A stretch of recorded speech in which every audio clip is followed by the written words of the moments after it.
the fact that I was able to be with people like Chuck Berry and Rod Stewart in my life, you know, in their organizations and playing in their bands and touring with those people. There's a lot of talent. I mean, people have talent. I mean, you know, there's a lot of talent out there. And I'm not saying that you don't have to have talent for that to happen, but you have to have a lot of luck for that to happen. Right, right. Good And for you know, as you well know, I mean, Yeah.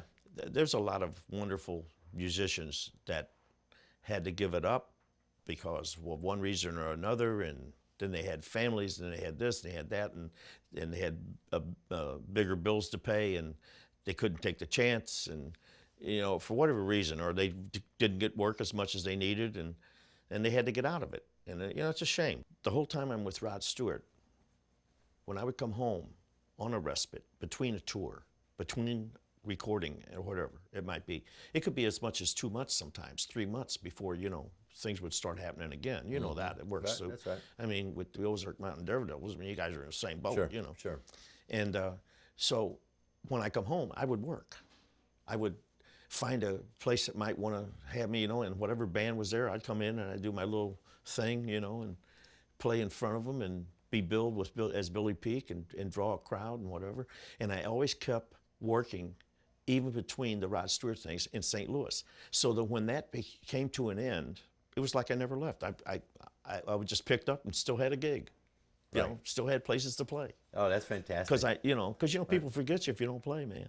Yeah, out of sight, out of mind. I mean, I played at a place called the London Pub for quite a while I was still in Rod's band, you know, and then when that broke up, I played various clubs in between. But then I latched onto a job and also put out my first CD, solo CD. It was called Can a White Boy Play the Blues? I put that out in 1986, and also acquired a job in Soulard in St. Louis at the Grizzly Bear, the Great Grizzly Bear. Right, I remember. Well, that ended up being a 19-year gig. 19 years? Yes. Ay, ay, ay. 19 years. 19 Way to years. go. I was at the Grizzly Bear. Was that once a month? Once a month? Every other week. Every other week. Do the math. Every other weekend, I should say. Right, yeah. Saturday night, yeah.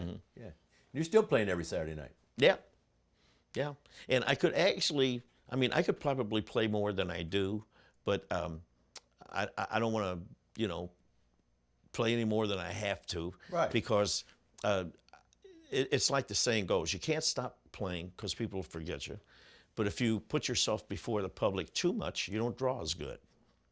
You know what I'm saying? And when I say every Saturday, I don't mean every Saturday at the same place. When you play at the same place all the time, a lot of times people go, well, I would like to go see Billy, but maybe I'll just wait till next week because I can see him next week, you know. All right. You know what I mean? So Yeah. at least I found that to be true with me. I mean,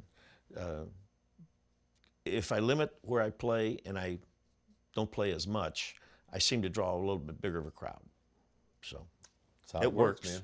you know. Yeah. So it works. I ain't gonna fix it, you know. If it ain't broke, don't fix it. That's exactly right.